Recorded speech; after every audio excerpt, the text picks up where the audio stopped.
Nasa pag-aaral po tayo ng identity in Christ.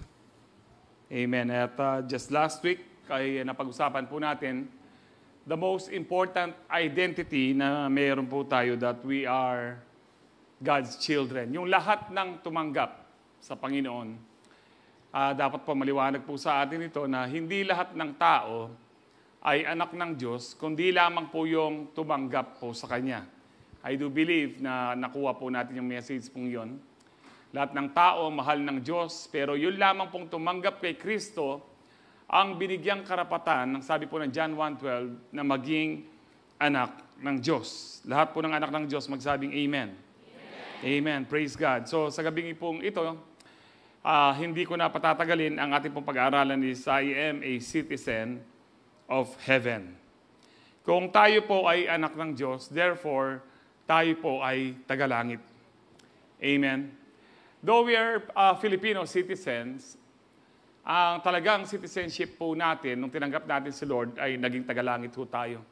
So parang dual citizen po yung iba, tatlo niyan, kasi yung iba senior citizen. No? Anyway po, ito po ang pinaka-importanting citizenship na meron tayo. We need to realize na tayo po ay tagalangit. Because pinag-aaralan po natin ito, no, yung mga identity in Christ, series po natin to. I think abot po ito ng mga ilang buwan po na, because there are hundreds of identities na pwede po nating, dapat po nating mapag-aralan upang, kasi the more na kilala mo ang sarili mo, ay the more na alam mo kung paano ka mabubuhay. Nowadays, people are so confused, nafu-frustrate din po sila because of the lies of the devil, na hindi man po nila alam yung iba, yung identity nila kung papasok sila sa pambabae o panlalaking CR. May mga iba ho na nagtatransform po sila, pupunin po nila ng tattoo yung sarili po nila para maging tiger or something like an animal. Dahil yun daw po sila, feeling nila, yun daw po sila because naka-base po sila sa damdamin po nila. Yung iba naman po, mayroong nagpakasal sa crocodile, yung iba nagpakasal sa truck, iba sa Eiffel Tower. May mga ganyan ho, kung i-research nyo, na magtataka ka, no? May mga ganyan pong tinatanggap. Halimbawa po yung, I think sa Canada po ito, yung pong alaga niyang crocodile, pinakasalan niya. Nakagaon pa eh. Ewan ko kung nakita niyo po ito sa balita. Nakagaon pa, no? Iba na po yung utak ng tao po ngayon. Hindi na po na nila nakikilala kung sino po talaga sila. Sabi ko, nung mamuting-muting itang pekasalan itang kain na, itang crocodile na, reta pong mig-aten, mas mamuting-muting lang. At ang pinaka-loko-loko po nito ay yung nagkasan. You may kiss your crocodile. No? Iiba ho, para hong ano ho ito yung hong sa isang sabungan daw po, di ba tayo sa sabong, meron daw sa loko-loko, nagpasok ng baby sa ano ho, sa buwan. Pinapasok naman. No? Loko-loko po daw yung nagdala, pero mas loko-loko yung tumaya dun sa baby. No? But anyway, iba na po ang mundo po ngayon. I hope na tayo po ay hindi confused kung sino ho talaga tayo kay Kristo. Amen. We need to know our identity so that we can live in a supernatural power na pinagkaloob po ng Lord bilang mga anak ng Diyos. And the most important identity yung napag-aralan po natin last week, that we are all children of God. And as children of God, there are benefits na pinagkalooban po sa atin ng Panginoon, powers na pinagkalooban po sa atin ng Panginoon, authority, the rights na binigay po sa atin, privileges na binigay po sa atin. And we need to know them para po ito'y maging kagamit-gamit po sa ating paglilingkod habang nandito po tayo sa lupa. So let me begin with Philippians chapter 3, verse 20. But we are citizens of heaven, where the Lord Jesus Christ lives, and we are eagerly waiting for Him to return as our Savior. Heavenly Father, we thank you for tonight na pinagkatipon mo po ang bawat isa po sa amin na narito ngayon. I do believe na hindi aksidente na nandito po kami, lalo na po sa aming bisita na nandito. I pray, Lord, na sa bawat isa, na ipaunawa niyo pong mabuti sa bawat isa sa amin ang mensahe mo ngayon. Especially, Lord, patungkol sa aming identity that we are citizens of heaven. We allow you, Holy Spirit, to move to each and every individual. Fill our hearts with your power, with your love, with your mercy, with your grace. And as we receive your word, let there be healing, deliverance, and salvation be upon your people tonight. To you be all the glory, honor, and praise. In Jesus' name, amen. Palakpakan po natin ang Lord.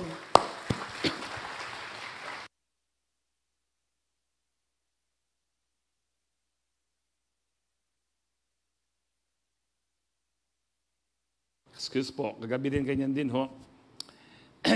Karano na, in Jesus' name.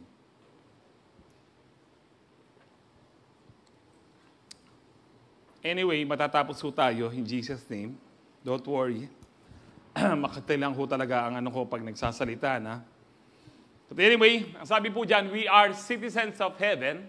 Sabi po ni Paul, kung saan po nakatira si Jesus, and we eagerly waiting for Him. Kapag ikaw ay tunay na mananampalataya, ikaw ay eager, ikaw ay excited, ikaw ay enthusiastic na naghihintay sa ating Panginoon. Bangamat siguro maganda ang buhay mo kapatid ngayon dito sa mundong ito, maganda ang business mo, ang karir mo, meron kang bagong bahay, no? At may bago kang sasakyan. Pero alam po natin na matatapos po ang mundong ito. Na hindi po natin dapat pinanghahawakan ang mga bagay-bagay na yan. Amen. At ang dapat, excuse me,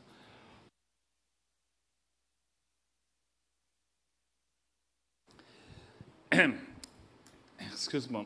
At ang dapat po na hindi po natin na nawawala, hindi po dapat mawawala sa ating kaisipan ay yung araw-araw maaaring dumating ang ating Panginoon. At hindi po natin ho dapat yan na pinipigilan. Yan po dapat ang nais po natin. No, lalo na po siguro, ako po dahil more than 18 years na po ako nagdadialysis, almost 19 years na. Talaga ho ang mga prayers ko, gusto ko dumating ng Lord para matapos na po yung mga kahirapan sa mundong ito. Amen. But, mas, po ako, nabibless dun sa mga nakikipagsiyo po ako sa Lion of Judah, kay Brother Jess. Dun sa mga kasiyo po namin na ito po, mayayaman po sila, pero sabi nila, gusto na nila dumating ang Lord. Dahil, para hindi na tayong magtrabaho, pero may mga yaman po ang mga ito.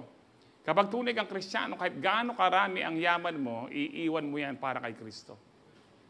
Kasi po kapag ang puso mo nasa kayamanan ng mundong ito, hindi ka makakasama sa rapture. Amen. No, madali pong ang hirap po kuminsan sa isang tao na gusto mo matapos na ang mundo, dumating ng Panginoon kapag maganda ang iyong sitwasyon sa buhay. Kahit na ikaw ay Kristiyano.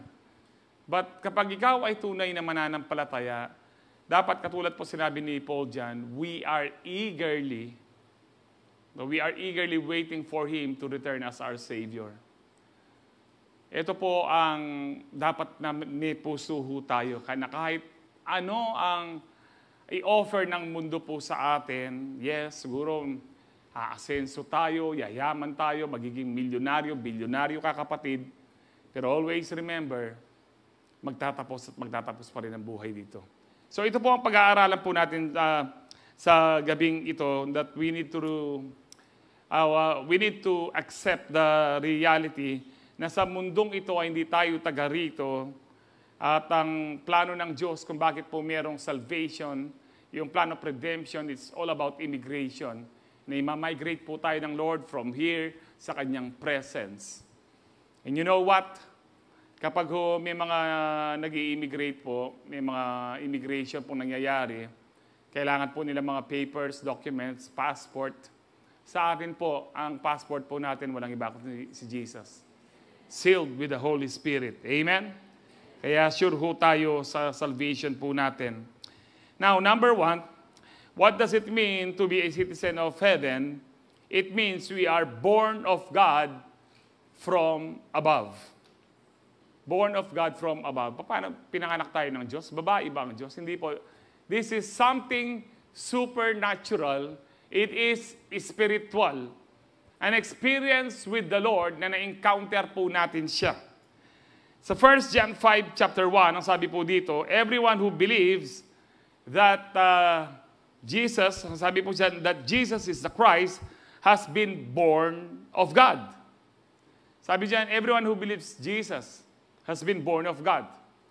No, tayo po ay, kung ikaw ay nananampalataya kay Kristo, tinanggap mo si Kristo bilang Panginoon at tagapagligtas, ikaw ay ipinanganak ng Diyos. And in fact, sabi po sa John 1:12 na naibigay po itong verse ito last week, sabi po dito, but to all who believe Him and accepted Him, sabi po dyan, He gave the right to become what? Children of God. So yung mga anak ng Diyos lamang po yung tumanggap kay Kristo, nananampalataya sa Kanyang pangalan.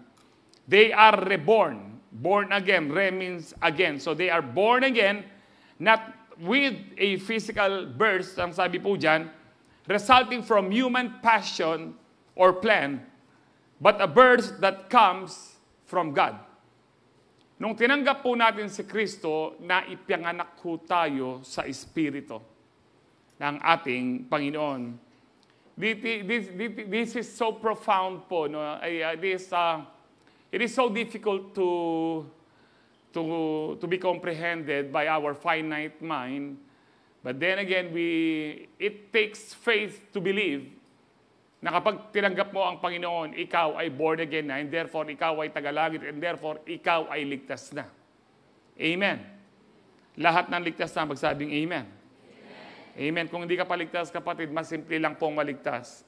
Sabi po ng Romans 10:9 that if you confess with your mouth Jesus is Lord and believe in your heart, that God raised Him from the dead, you will be saved. Napakasimple lang po ang we cannot be saved by our own good works. Ang kailangan lang po dyan, kung nananampalataya ka, bigkasin mo sa bibig mo, Lord, Panginoong Jesus, ikaw na ang aking Panginoon, ikaw ang aking Diyos, ikaw ang masusunod. Naniniwala ako na matay ka sa krus at bumangon muli, umakyat ng langit at muling babalik. If you believe that from your heart, what you confess or declare from your mouth, you are now saved. Amen. Ganun lang po kasimple. Kaya nga po, kung tinanggap natin ang Panginoon, pinanganak po tayo ng Panginoon. Pinanganak tayo ng Diyos sa Espiritu. Now, ang born of God, born in the Spirit, born from above, ay pare-pareho lang po yan na tawag is born again. So pag nabasa po natin sa Bible, born of God, born in the Spirit, born from above, and born again, pare-pareho lang po ibig sabihin yan. Mas kilala lang yung born again. Makikita po natin unang nabanggit ang born again sa John 3:3. Sabi po dito ni Lord, Jesus replied, very truly I tell you, no one can see the kingdom of God unless they are born again. Hindi natin makikita ang kalangitan.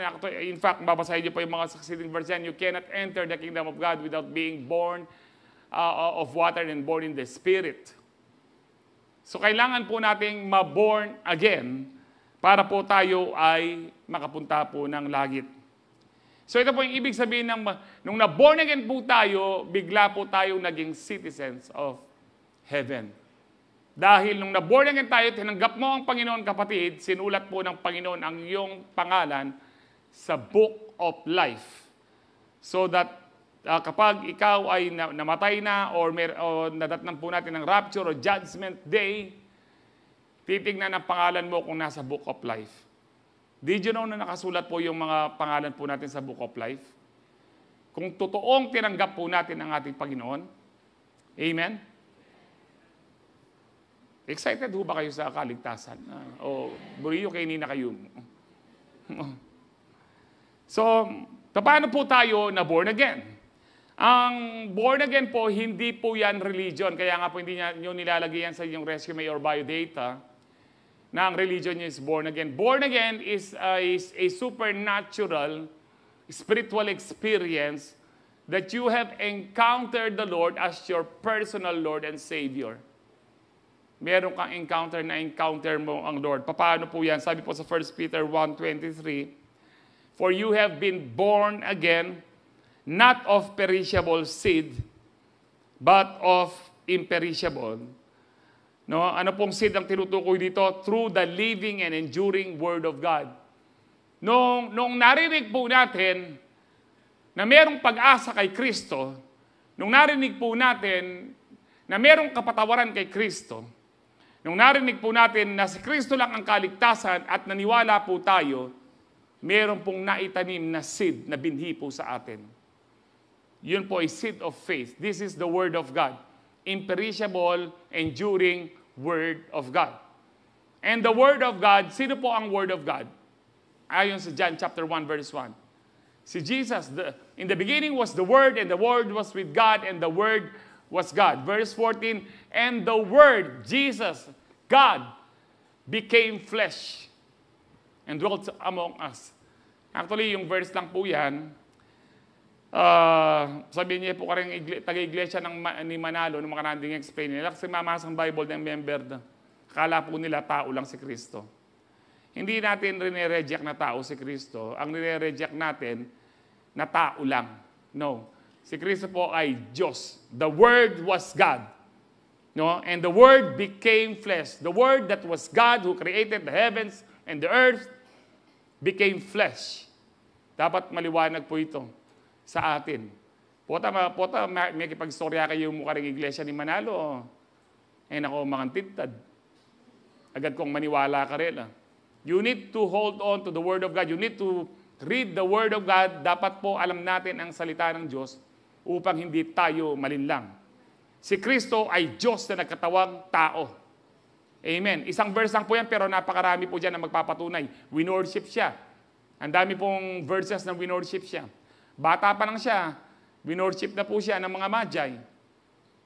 Di hubay siya lang dapat ang wino-worship. Thou shalt not worship other gods. Pero bakit siya winorship?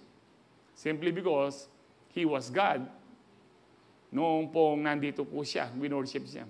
Especially sa Book of Revelation, makita niyo po dyan, I am the Alpha and the Omega. The beginning and the end, ang sabi po niya. Si Yahweh pong nagsabi po nun in the Old Testament. Bakit sinabi po niya? Because there is only one God. Amen. So nung narinig po natin ang patungkol sa mabuting balita patungkol kay Jesus, na merong pag-asa, merong kaligtasan kay Jesus, meron pong naitanim na seed po sa atin. Now, ang binhi po, this seed that was sown in our hearts, hindi po dapat nananatiling binhi yan. Dapat po in-nurture po natin. So, nung na-born again ka, meron kang binhi. Dapat po yan, alagaan mo yung pananampalataya mo. Dapat po yan, mag-sprout po yan. Lumago po yan, maging halaman, maging puno, at mag-mature at magbunga. Amen. Hindi po yan, hindi po yan na-born again ka na tapos okay na. Tinanggap mo na si Kristo tapos okay na.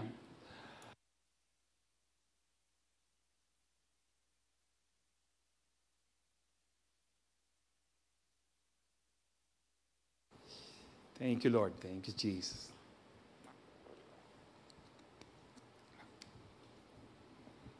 So, hindi po nagtatapos doon sa tinanggap mo si Kristo bilang iyong Panginoon at tagapagligtas. Dapat po yan lumalago tayo, but grow in the knowledge of in the grace and the knowledge of our Lord Jesus Christ. Work out your salvation with fear and trembling. Hindi ibig sabihin po ito, work for your salvation, work out. Ibig sabihin po, para pong pag-workout, meron kang muscle, i-workout mo lang para lumaki at lumakas ang muscle mo. I-workout mo ang salvation mo para hindi ka lang manatiling baby Christian, lumago ka, at hindi ka na maging matampuhin na Kristiyano dahil baby Christian ka. No, hindi ka na madaling mabuwal dahil sa mga problema. Nagiging matatag ka dahil inaalagaan mo yung seed na nasa iyo. Amen. Paano natin inaalagaan po ito? Through prayers, meditating the Word of God, worship, attending services, attending CU, attending prayer meeting, anything that is spiritual. We need to nurture the seed na naitanim po sa ating puso. Remember the parable of the seeds? Naninakaw po ng diablo yung ibang seed. Alam niyo ho, times kapag may problema ka, nakakalimutan mo ang kapangyarihan ng Diyos. Bakit po? Kung minsan, ang diablo, yung pagkaalam mo sa Word of God, nawawala. Sinabi lang ng doktor, meron kang karamdaman na ganito.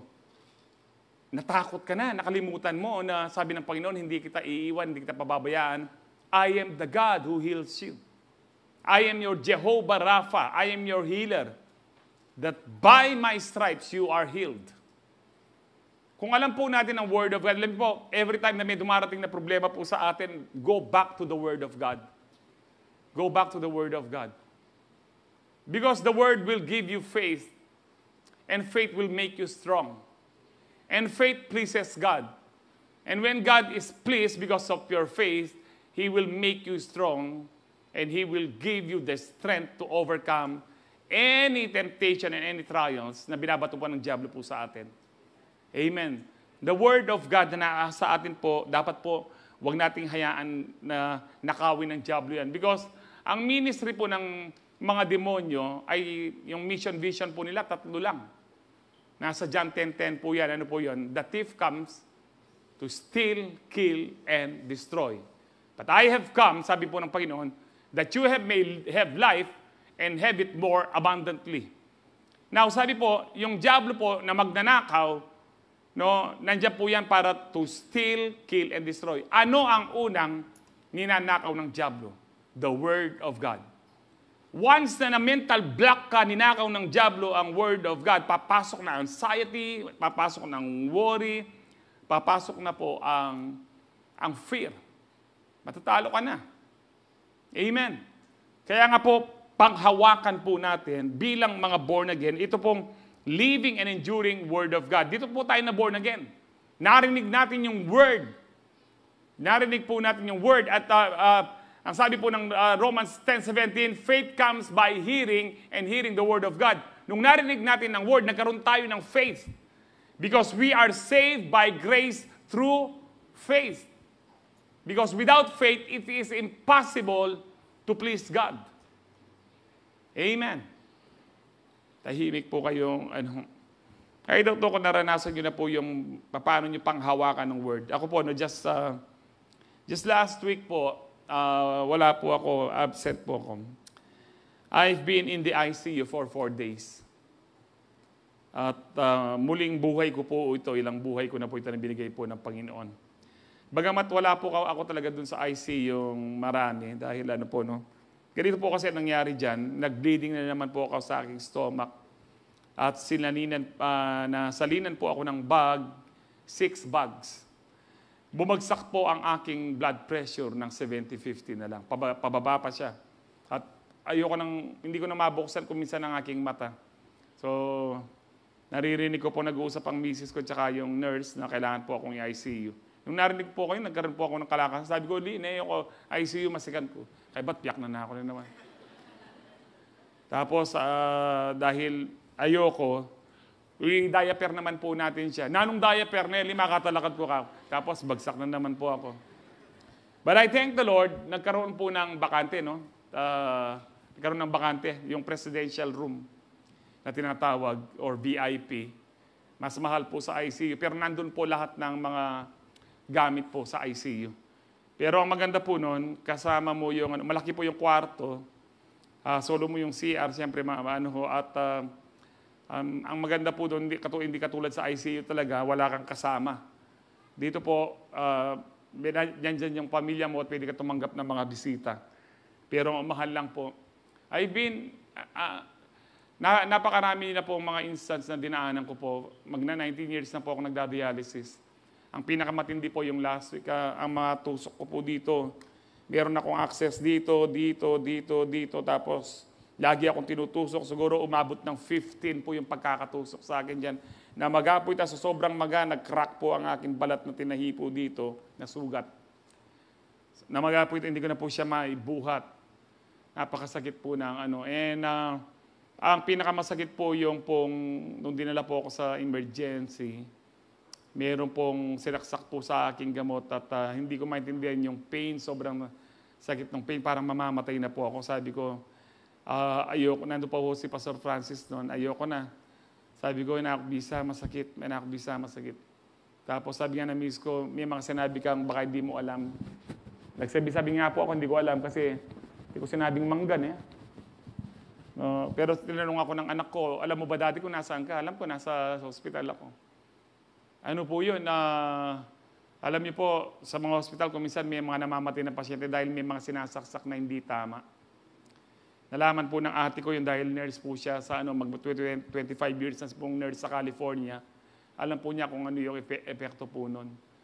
Nung nalaman po ng ate ko na pabagsak na po yung BP ko, lumuhod na daw po siya. Dahil sa lahat po siguro sa aking pamilya, siya po yung nakakaintindi saan papunta yung aking kalagayan. Tinawagan niya yung mga kaibigan niya, mga intercessors to pray for me. And prayer works. Buhay po ako ngayon. Kung lalawin mo kayo, ako pabangkir. Alam niyo po, sabi ko ganyan, no? Salamat sa word ng Lord. Yun lang po pinangpahawakan ko. Lord, nung ating kapamplano, milako ko kayo ni ikang bala. Hindi ka na pala po makapag-pray ng mahaba kapag pala talagang mahina ka na. Hindi ka na makapag-pray. Sabi, maano mo lang, Lord, bahala ka na. Yun lang po yung ano. Tapos 4 days po akong hindi kumakain. 4 days po. Yung pong pang-4 na araw na yon, inano po namin na umuwi na. Kasi gusto po akong endoscopy, colonoscopy pa. Walang pasaksakan po ng anesthesia. Magang-maga po ang ano ko. I thank the Lord sa kanyang word na isa lang po madalas sa pinanghahawakan ko. Lord, sinabi mo, emo ko lakwan, emo ko paboren. You will never leave me nor forsake me. Alam niyo po, kahit anong problema po natin, dinadaanan niyo. Tandaan niyo lang po yung pangako ng Lord na yun. Lagi mo kasamang Lord. Dumaan ka man sa ilog ng problema, sasamahan ka ng Panginoon. Dumaan ka man sa apoy ng problema, hindi ka masusunog, sasamahan ka ng Lord. No, even though I walk through the valley of shadow of death, dumaan po ako ng valley of shadow of death, yung kamatayan po talaga. Actually, gusto ko na nga po ang ano yun kasi mapagal na yung katawan. Mapagal na, pero buri na pang Lord, panyar mo nanda ko pa. Nga pinayo sa sayangan nining oras po ngayon. No, na another life na pinagkaloob po sa akin ng Lord. Na ano ho. Alam niyo po, nauulit dapat yung merong isasaksak na naman. Sa akin ho, no, na buti ang misis ko po, hindi siya natutulog. Ano tayo, no? Madaling araw tayo, no? Alauna. Kung di ako magkakamali, nakita ko yung oras. Gabi na yun doktor daw siya, gustong i-inject na naman yung pinaano sa akin na may mga nakita na po kaming ganyan o nabaltaan po kaming ganyan na namatay dahil po sa pinilit po yung gamot na hindi dapat. Kaya pag nagpapakonfine po kayo, dapat tatanong nyo ano yung gamot, i-research nyo muna kung ano po yun. Siguro sabi ko, ang diablo gusto na talaga ako mamatay. Yung hospital naman, kapag namatay ka kasi, mas malaki yung bill. No. But God is good. Kapag pinanghawakan mo ang salita ng Diyos, kapatid, magtatagumpay ka. Dahil ikaw ay born again, dahil ikaw ay tagalangit, panghawakan mo ang salita ng Diyos. Totoo po ang salita ng Diyos. Amen. So ang tanong, how can we know kung sino talaga ang born again? Ang sabi po ng 1 John chapter 2 verse 29, if you know that He is righteous, you may be sure that everyone who practices righteousness has been born again. Yung gumagawa lang po daw ng tama, ang tunay na born again. Kung sinasabi ng isang tao, born again siya, pero hindi tama ang pamumuhay niya, hindi po talaga born again yan. Burn again siya, kaya borbolen again niya po. Kasi ang tunay na born again, sabi po dyan, 1 John 3:9, no one born of God or born again, born in the Spirit, born from above, makes practice of sinning. Hindi siya nagpapatuloy sa kasalanan. Ang sabi po dyan, for God's seed, God's word, Jesus abides in Him. And he cannot keep on sinning because he has been born of God.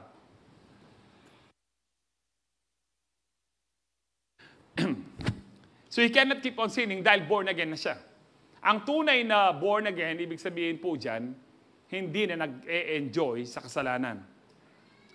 Well, maaring nagkakasala pa ho tayo. Totoo po yun. Excuse po.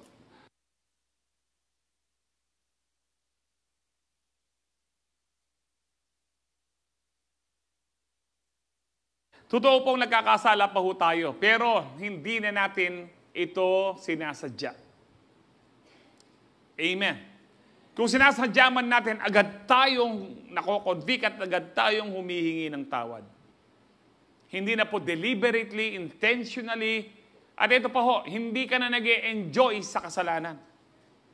Hindi na po yung, ay, mag-a-attend ko ako ngayon Sunday, no? Para mabawasan o mawala yung kasalanan ko. Tapos pag uwi mo, pwede ka rin naman magkasala. Hindi po siya ganun. Sa ibang religion, ganun po. Sinimba na ako, malyarin na ako na namang minum, malyarin na ako ng sugal, malyarin. Pag ganun ka, born again ka. Hindi ka talaga born again. Ang tunay na born again, dire-diretso po yan. Dahil nasa iyo ang Espiritu, nasa iyo ang Word of God, it is impossible na mag-enjoy ka pa sa kasalanan. Ang ini-enjoy mo na lang ngayon, yung relasyon mo sa Diyos. Ini-enjoy mo yung salita ng Diyos, yung mga pangako ng Diyos. So a citizen of heaven who has been born again, ang sabi po dyan, will not be imprisoned or be enslaved by sin again and will live righteously for Christ. Kung tagalangit ka at born again ka, hindi ka na paaalipin pa sa kasalanan. At ikaw ay mamumuhay na ng matuwid para kay Kristo. Number 2, what does it mean to be a citizen of heaven? It means that our life here on earth is temporary.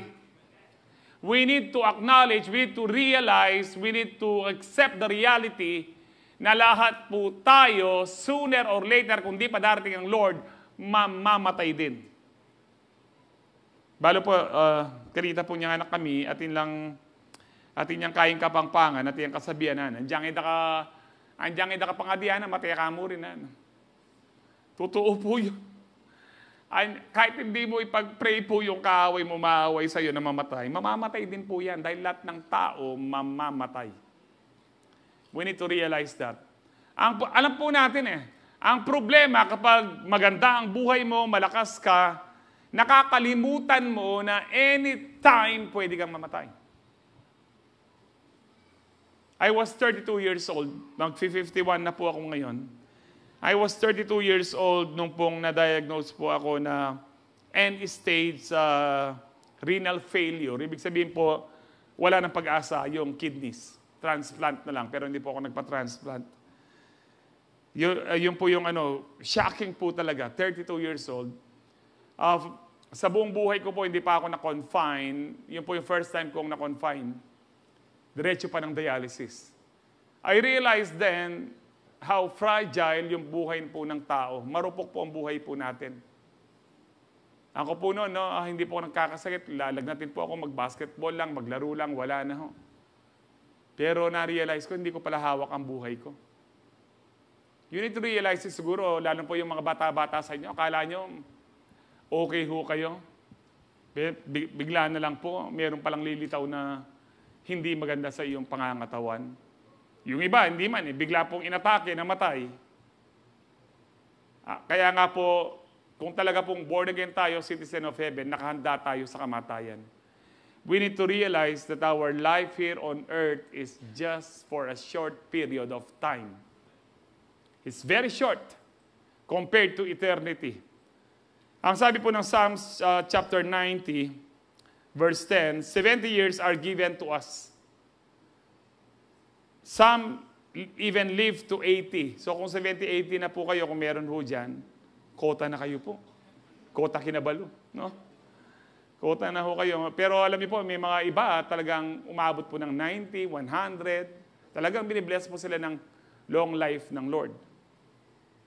Yung iba, gusto niyo pong umabot ng ganon, 100, 110, 120. Balo yun pa siya, 110, 120 na kayo. Minunala pa may tering anak yun. Wala na kayong kaluguran, hindi kayo nandili. I imagine nyo ita na pakakaba-kaba mo. Kaya nga po itinakda po dito sa Psalms 90, 70, or 80. 80 years. Alam niyo po, ang 80, I think nasa 29,000 something lang po yan days. At ang 70 is 25,000 days lang. Hindi man tayo mabubuhay ng 50,000 days. Hindi tayo mabubuhay ng 100,000 days because subukan nyo i-multiply po yan. 80 years multiplied by 365 days. I think nasa 29,000 po ang buhay days. 25,000 ang 70. Now, ang tanong, kung ang buhay mo, for example, kung mabubuhay ka pa ng 10 years, ilang araw ka na lang mabubuhay? 3,650 days na lang. Napaka-iksi po. Imagine po yung eternal life na regalo po sa atin ng Panginoon. Huwag niyong ipagpalit. Nandiyan pang milyonaryo ka ba? Walang kwenta po yan pagdating po sa langit.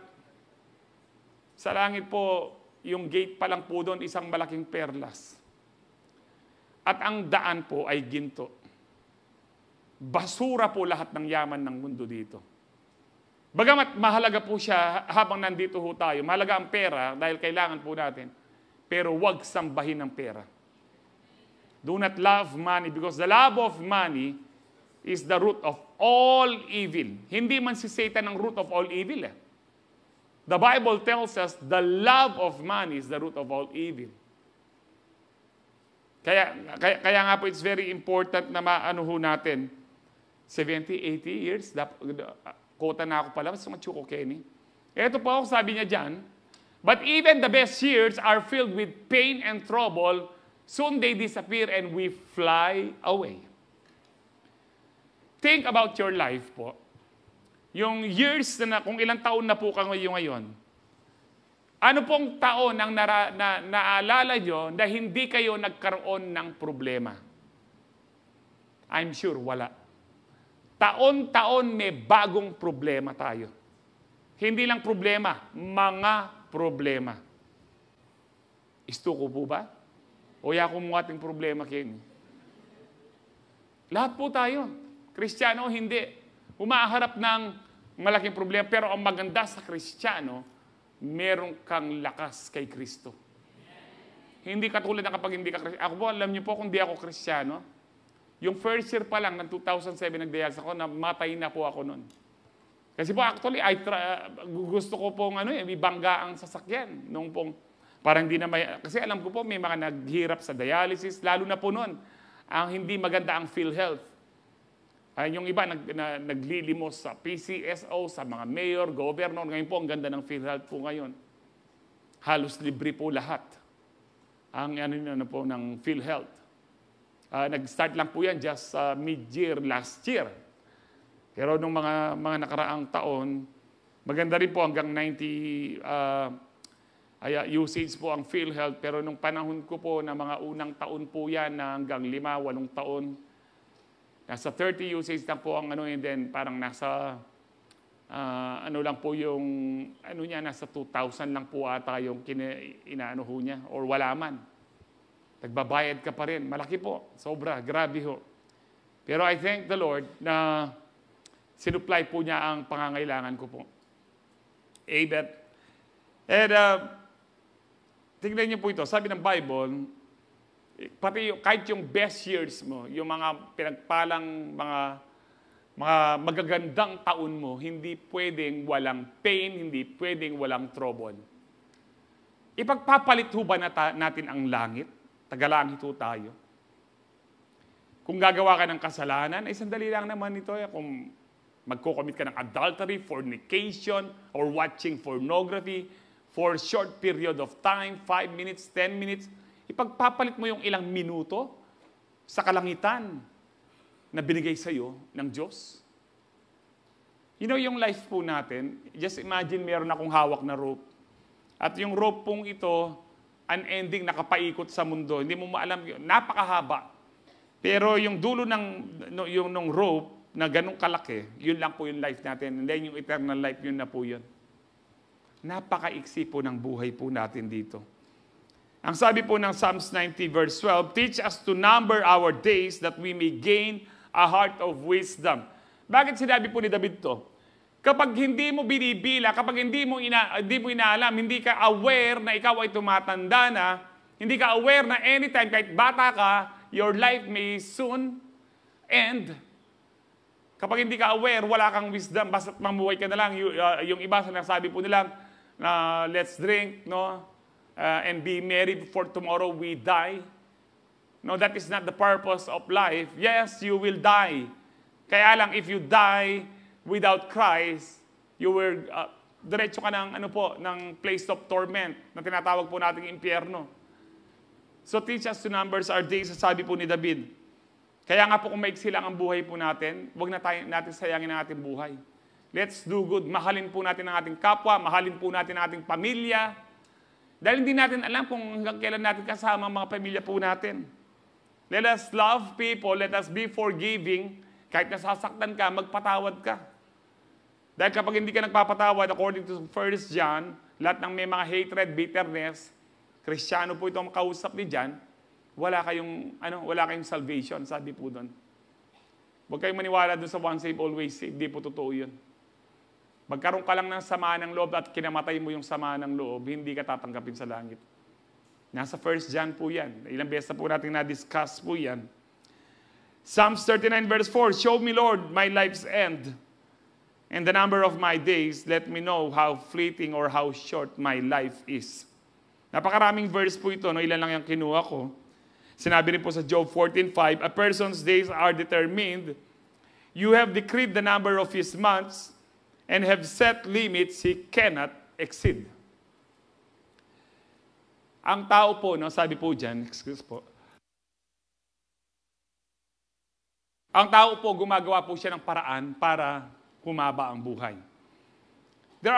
Did you know na may mga experiments po during 1960s pa about cloning? At yung cloning pong ito, kung minsan minimix po yung ng kahayop, halimbawa po yung baboy, baka, o para lumakas ang isang tao. Yung iba ho, genes po ng isda, para yung tao pwede rin mabuhay daw sa tubig. Gumagawa po ng paraan ng tao para mabuhay siya. Nagano po sila ng stem cell na nagpapahaba ng buhay katulad po ni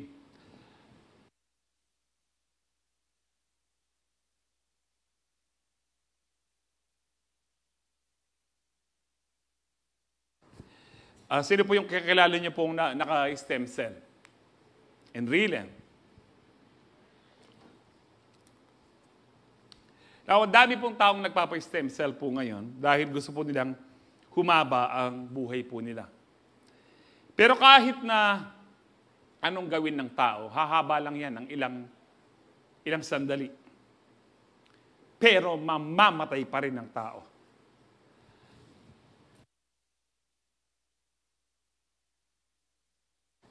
Kaya nga po, halimbawa po, sa ating pong mga Kristiyano, yes, halimbawa po ako, pinapahaba po ng Diyos ang buhay po natin. O yung iba sa atin, pinagaling ng Diyos.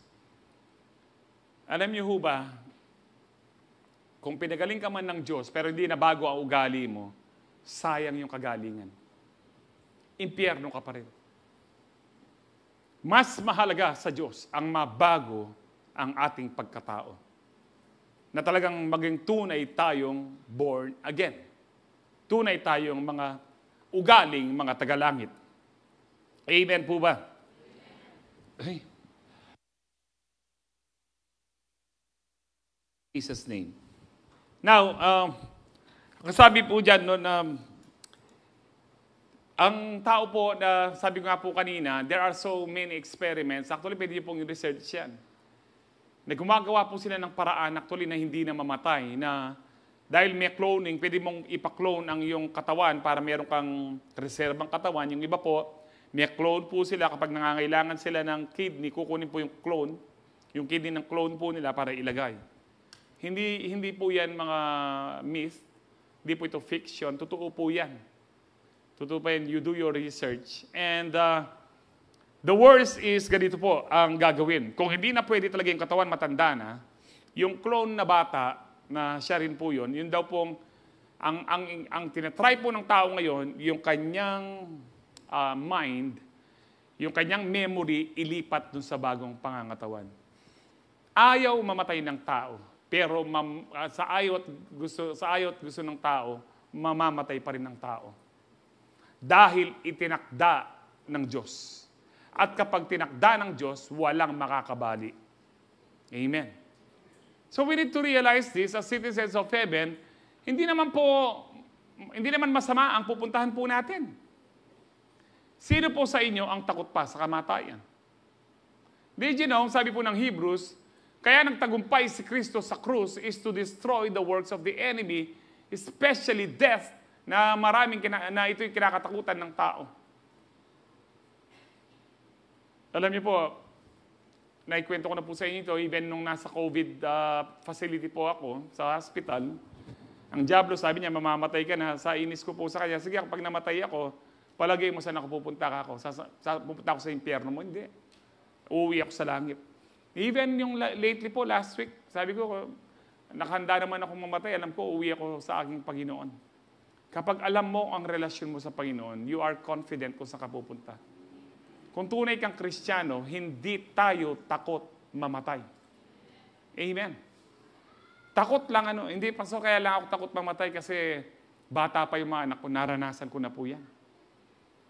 I was 32 years old, 2007 po yon. Ito pong anak ko ito na gagraduate na po ng nursing ngayon yan. Nasa 3 years old pa lang po siya noon.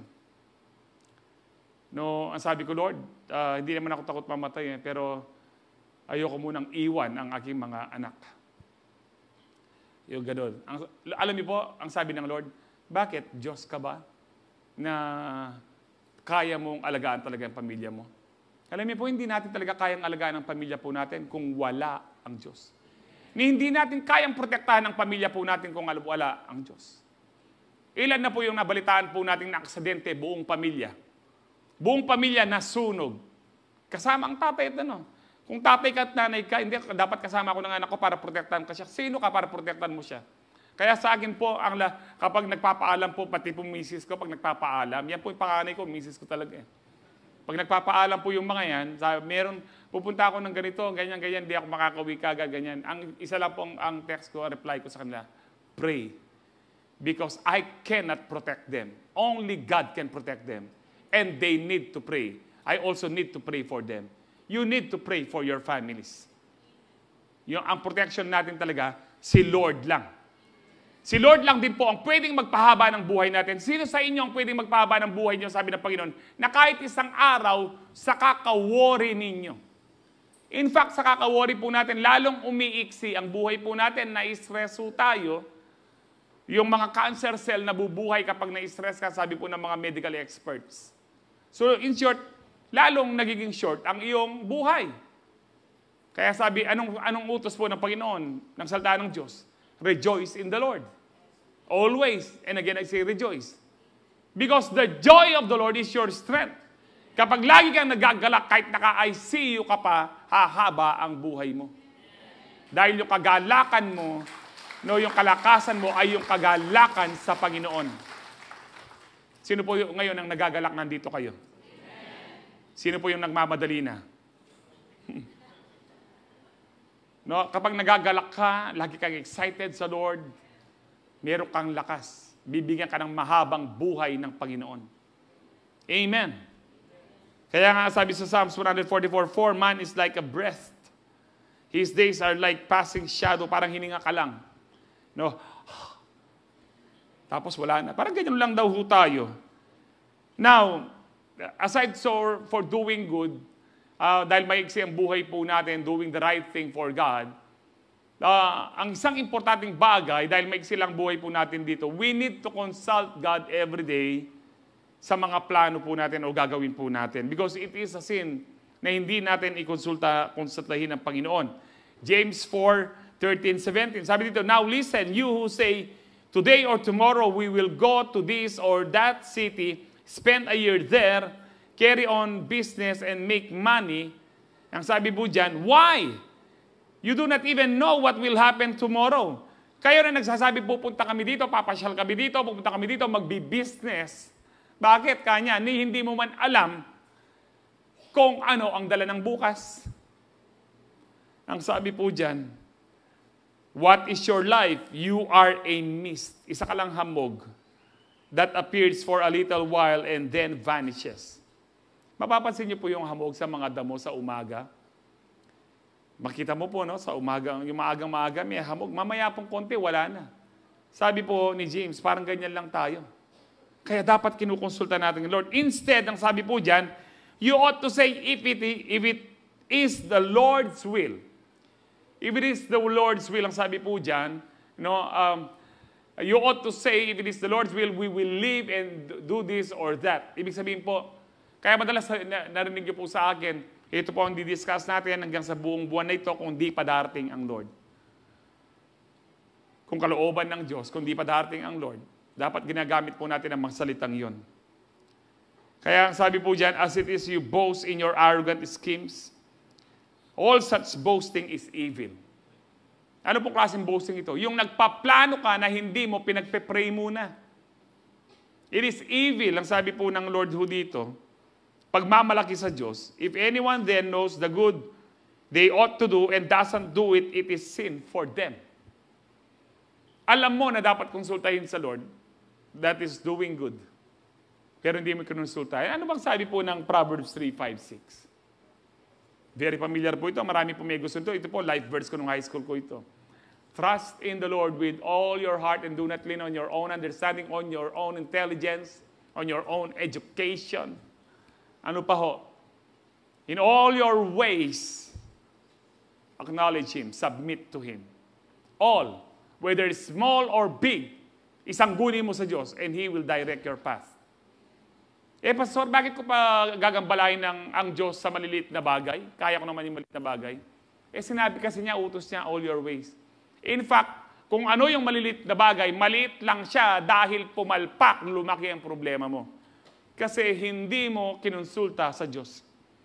Ilang pong tao napapahamak sa ganyan, na akala nila maliit lang, akala nila kaya nila, akala nila simple lang, dahil hindi kahit na Kristiyano, hindi nagpray, hindi kinonsulta sa Diyos, napahamak. And that is why, sabi ni James, dapat sabihin natin, if it is the will of God, if it is the Lord's will, kung hindi pa darating ang Panginoon. 1 Peter 2:11, dear friends, I warn you as temporary residents and foreigners. No, binabalaan ko kayo, sabi po ni Peter, na mga foreigner tayo, sa ibang salin po pilgrims, sojourners, manlalakbay lang ho tayo, o sa ibang salin na Bible, makabasa nyo, we are aliens of this world. Totoo pong may alien. Yung katabi nyo po, alien po yan, tagalangit yan.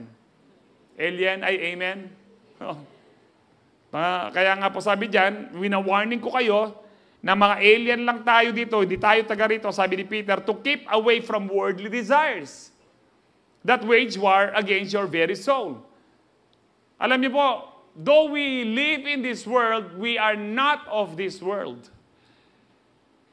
Nandito tayo sa mundong ito, pero hindi tayo taga rito.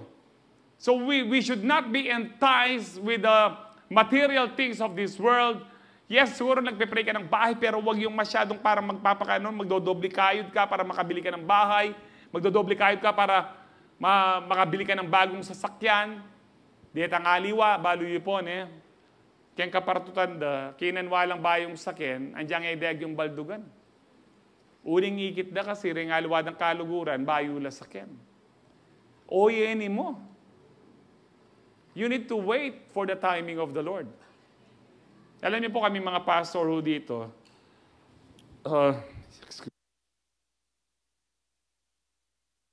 more than 8 years ago, kasi po 8 years na po yung sasakyan ko, more than 8 years ago, kami po lahat luma yung sasakyan. Pag makikipag-meeting po kami sa mga pastors ng Pampanga, halos kami po yung pinakawawang sasakyan. Na meron po kami, luma po yung mga sakyan po na. Pero hindi kami nagmadali. Hindi kami nainggit. Hindi kami nainggit. Yung pong, yung kapatid ko, yung ate ko ho, bago pa ho ako mag-dialysis, actually, sabi niya, luma na yung sasakyan mo, kuha ng bago, ganyan. Ayoko po kasi tinulungan niya ako sa bahay, ganun. Nag-dialysis pa ako. Lalo na, kahit nagda-dialysis na ako, gusto niya, gumawa pa ako ng bagong sasakyan. Ayoko po. I waited for the perfect time of God. Binigyan po ako ng Lord ng brand new noong December 2017. 2018 model na Isuzu MU-X. Bali po, ipulay na panita, 30,000 kilometers siya pa, brand new ya pa. Keniko mo eh. Dito lang po ako. Pero meron po kaming mga kakilala dahil po sa inggit. Pinilit po nila. It wage war sa kanilang very soul. Alam niyo po kapag yung masyado kang merong worldly desire, worldly passion, masyado kang materialistic, wala kang kapayapaan. Napansin mo kapag meron kang gustong bilhin, kami patudtod. Buri mo, asali mo ne. That is being worldly. Bakit? Mate kawari nung may asali kagad. Kaya ba't may mga ganyan po, gusto na mabili na po yung latest iPhone.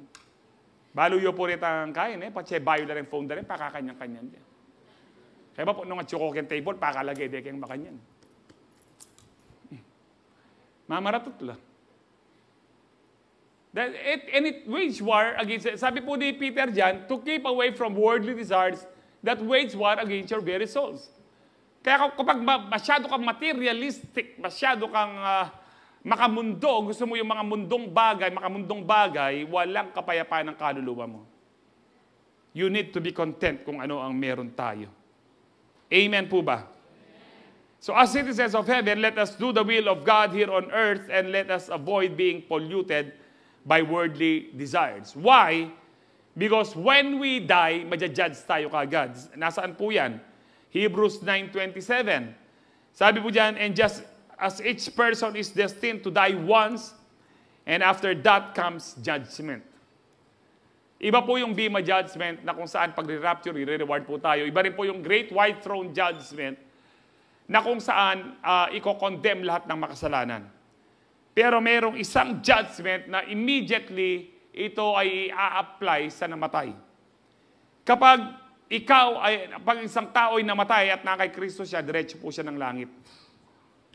Pero kapag yung isang tao namatay, wala kay Kristo, diretso po siya ng place of torment. Now, Pastor, di ba paradise muna?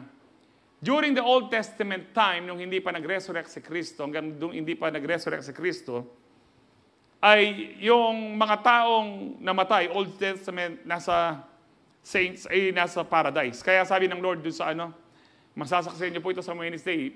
Bagatin ko po bang Wednesday? Opo, nung alaman ko kakwenta-kwentang gawan yung Wednesday, bingin mo tako, okay? Para mapag-aralan po natin yung mga 7 last words po ng ating Panginoon. Naalala niyo po yung isang po niya, I think second word po ito, yung today you will be with me in paradise. Dahil that time yung paradise po nasa ilalim po ng lupa, nung nandiyan po, tinatawag po yung Sheol, or Hades, ang sabi po ng Bible, a place of torment. Kaya nga po meron pong kinuwento ang Lord, yung namatay ng rich man and Lazarus.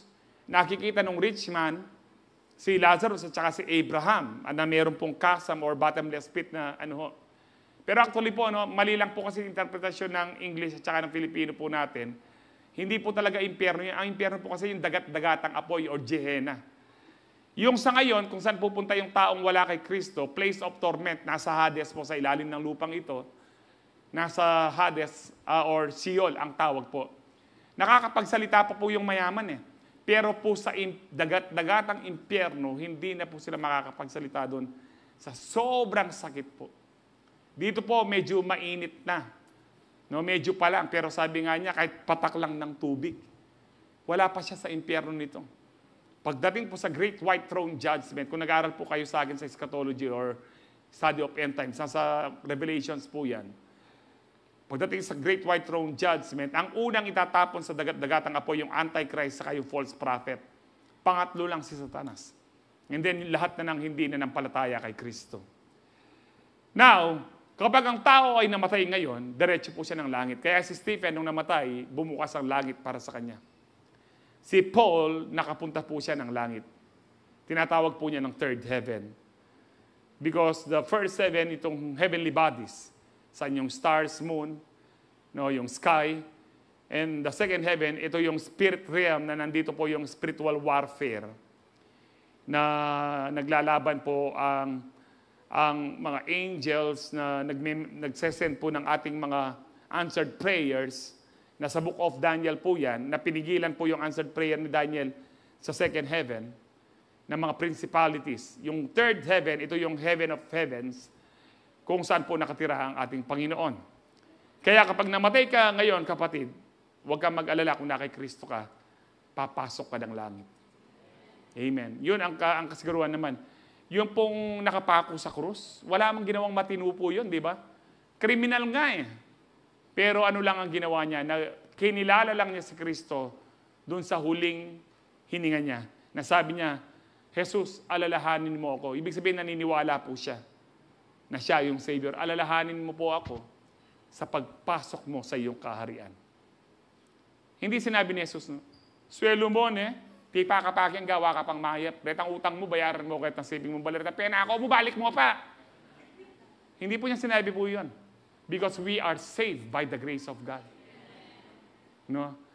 Pero huwag niyong gawin na hindi na kayo gagawa ng mabuti. Kasi ito pong nakapako sa krus na ito, na sabi ng Lord, today you will be with me in paradise. Kung nabuhay po yun, gagawa po ng matino yun. Kaya baka sabihin niyo, ito, hanggang ngayon pala ginawang maya po, may ligtas siya. O papako ka ng krus. Kaya ba't mamatay na ka? Baka talagang ligtas, nakagagawang mayap. Kaya nga po ito, sabi niya, today you will be with me in paradise. Pero ngayon po, kung mamamatay man po tayo o mag-rapture, sigurado po tayo sa langit. Dahil we are all saved by the grace of God. Not by our own works, so that we cannot boast. So, ito po siya, no? Number 3 na ho tayo. 7:34 na ho pala. Number 3, what does it mean to be a citizen of heaven? It means that our provision is according to the riches of Christ. Provision means yung pantustos natin. Yung pangangailangan natin ay galing po sa kayamanan ni Kristo. Amen. Hindi tayo linigay ng Diyos sa mundong ito para mag-struggle sa mga pangangailangan natin on our own. No, He promised us that He will supply all our needs. Amen.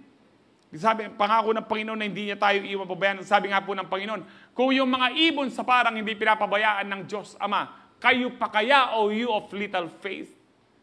Kayo pa kaya na ginawa sa wangis ng Diyos? Ikaw pa kaya na namatay si Kristo para sa iyo?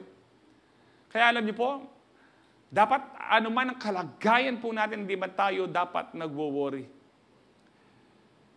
Ako po, aminin ko po, nung pong na-hospital ako lately, pumasok po yung fear, pumasok po yung worry. Pero hindi ko po pinagtagal, rinebuke ko po. Sabi ko, I do not have to worry. Lord, alam mo itong nangyayari sa akin. Alam ko, hindi mo ko pababayaan, Panginoon. Kung ito na ang buhay ko, hanggang dito na lang po siya, salamat, Panginoon, nakapaglingkod, na binigyan mo akong kalakasan, na for more than 18 years nakapaglingkod ako sa iyo. At it's all by your grace, Lord. Pero kung bibigyan mo pa ako ng buhay, Lord, patuloy akong maglilingkod at maninermon sa 6 o'clock service. Amen. Praise the Lord. Now, ano po pangangailangan nyo?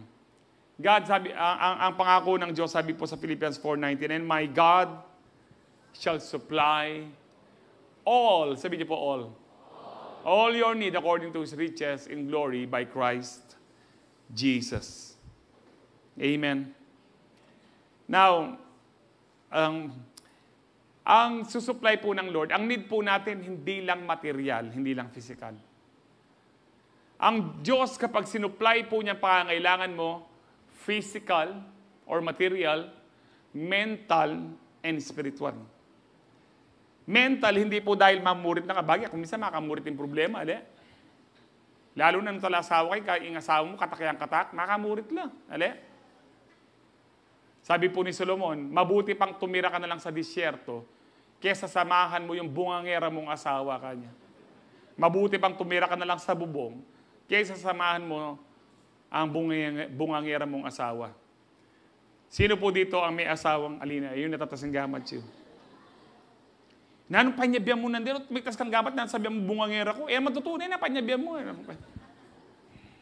Anyway, this is so good na wala pong problema sa material, physical, nabigay pa, susupply po ng Lord ang mga needs po natin.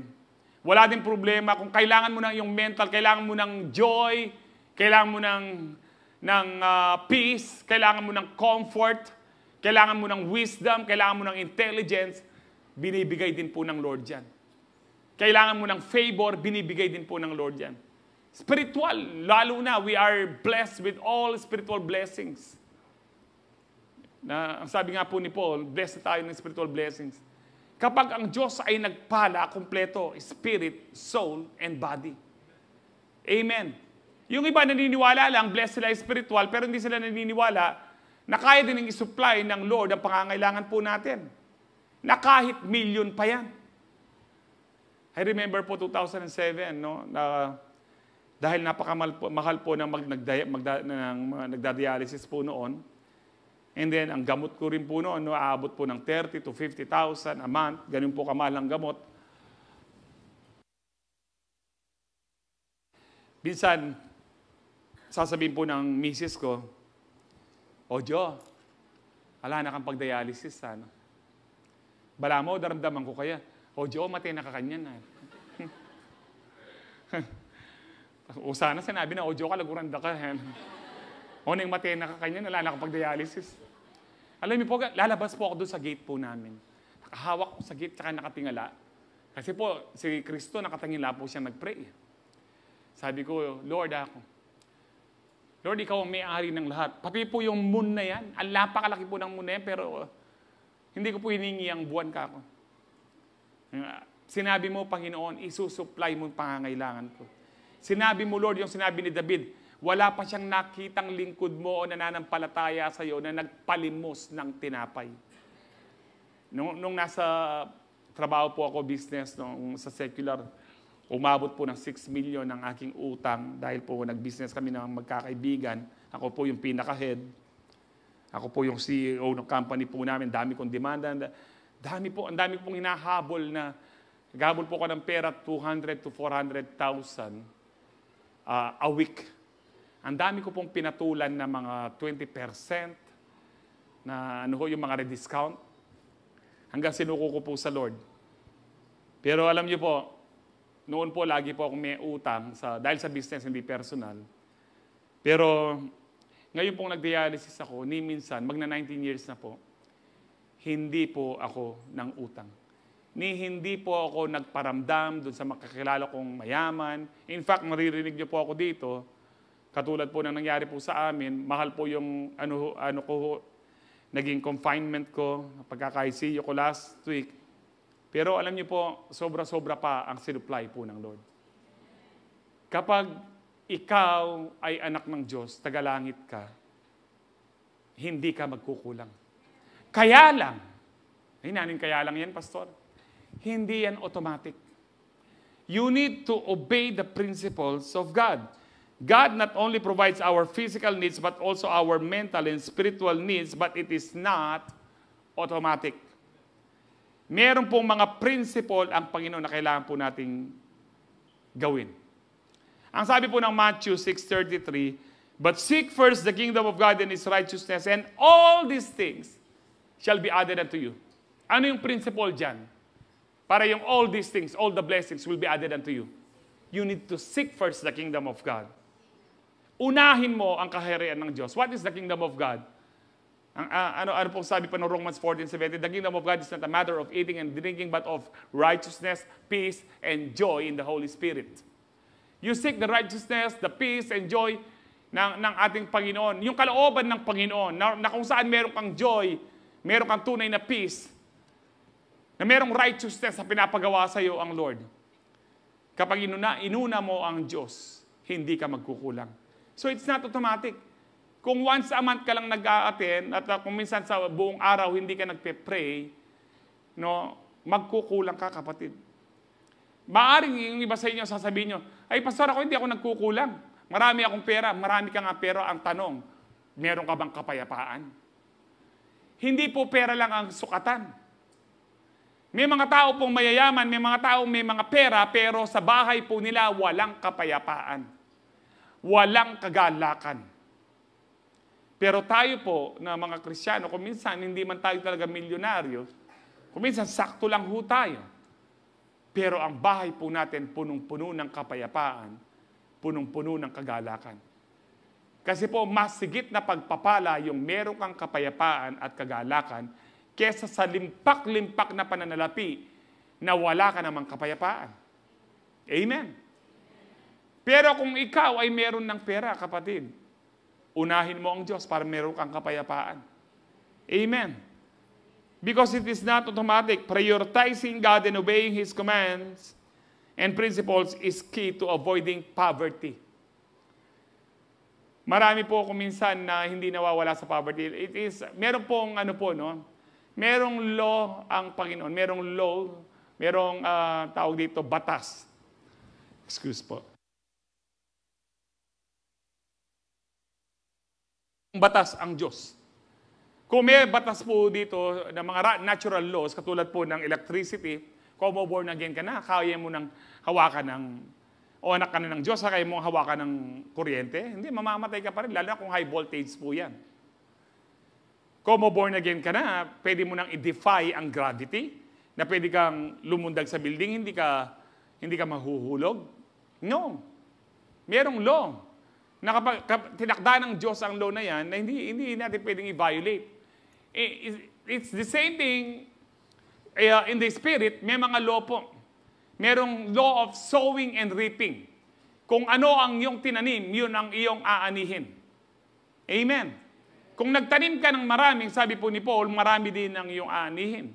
Kung nagtanim ka ng konti, konti din yung aanihin mo. Kaya nga po, yes, God will supply all our needs. Pero sinupply niya ang seed, sinupply niya ang iyong pagkain, pero yung blessing, yung mga ani mo, yung blessing mo sa Lord, dapat huwag mong kainin lahat. Huwag mong kainin lahat.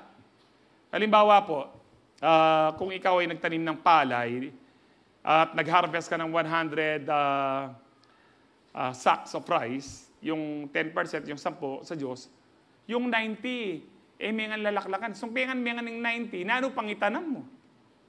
Naintindihan niyo po ito?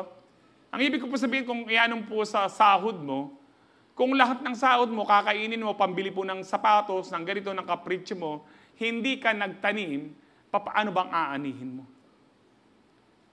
This is the principle of God. No, siguro nasusupply yung need mo, pero hindi lahat ng need. Pero kapag marunong kang magtanim para po sa Diyos, even po yung kapayapaan na hinahanap mo, yung kagalakan na hinahanap mo, ay pagkakalob ng Diyos. Yun lamang pong walang naho-hospital sa iyong mga pamilya. Malaking pagpapala na po yun. Kapag na-hospital ka po ngayon, kung minsan mababa po ang 100,000. Totoo po yan. Sabihin ko po sa inyo. Kaya pang emergency, kung nano-nano ng pangawandaki kayo. Ako nga, in-x-ray ako eh. O tin-x-ray da ako, parang nanong x-ray ka ako. In-x-ray da ako. Ang dami po gagawin ng hospital para marami po silang extra charges. Pero yun lang po, hindi ka ma-hospital, malusog po kayong lahat, malaking pagpapala na. Amen. Kaya nga po, God will supply all our needs, pero hindi po, may mga principle ang Lord. Kung ibabalik mo yung tithe sa Kanya, may principle ang Lord dyan. No, hindi Kanya, He will not let the devourer na talaga pong maubos yung kayamanan mo. Hindi niya hayaan na saktan ka ni Satanas. May mga principle po, may mga word na binigay po sa atin ng Lord na dapat sundin po natin. Yung i-provide po ng Lord ang hindi automatic, I tell you. You need to obey God's word, you need to obey God's principle. Hebrews 13:5-6, keep your lives free from the love of money, na-discuss ko na po ito kanina, and be content with what you have because God has said, never will I leave you, never will I forsake you. Kapag born again ka, tagalangit ka, kahit nandito tayo sa mundong ito, kasama pa rin natin ang Diyos. Hindi niya tayo pababayaan. So we say with confidence. Kaya importante po, we declare, ibig sabihin po yan sa Greek, we declare with confidence, we say with confidence, the Lord is my helper. Sabi po dyan, I will not be afraid. Kaya kapag may problema kayo, kami gagana ka. Kung sabi mo sa asawa mo, kami gagana ka, kaya betayong Diyos. Magtagumpita kayo. Kami magyagana ka, pagalingan na kataning Ginoo. Huwag kang mag-alala, God will supply our needs. Huwag kang mag-alala, matatapos sa pag-aaral ng anak mo. Dapat binibigkas mo yun because Proverbs 18:21, death and life is in the power of tongue. Instead na sinasabi mong makalunos na ako man, masakit ko lagi, wala akong pera lang. O lalo ming tiglugmok yung sarili mo. Tignan niyo po yan, yung Proverbs 18:21. The tongue has the power. Sabi niyo po, power. Merong kapangyarihan yung dila po natin.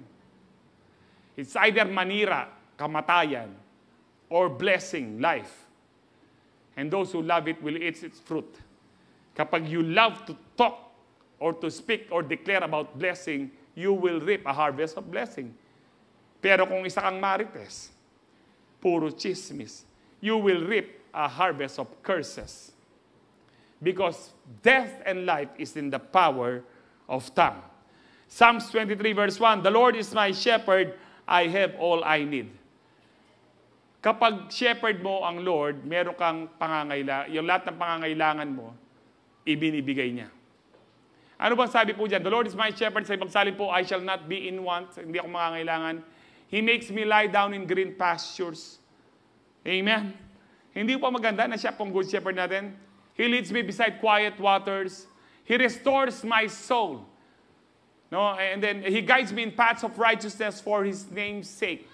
Even though I walk through the valley of shadow of death, I will fear no evil, for You are with me. Your rod and your staff, they comfort me. You prepare a table before me in the presence of my enemies. Ibig sabihin po dyan, kahit sa harapan ng mga demonyo, ng mga kaaway po natin, kahit nasa binggit ka ng mga kamatayan, ng problema, sa ICU ka man, marami kang pagsubok, pinagpapala ka pa rin ng Lord. You prepare a table before me in the presence of my enemies. You anoint my head with oil, my cup overflows. Ito po ang maganda sa lahat. Surely. Sabi niyo po, surely.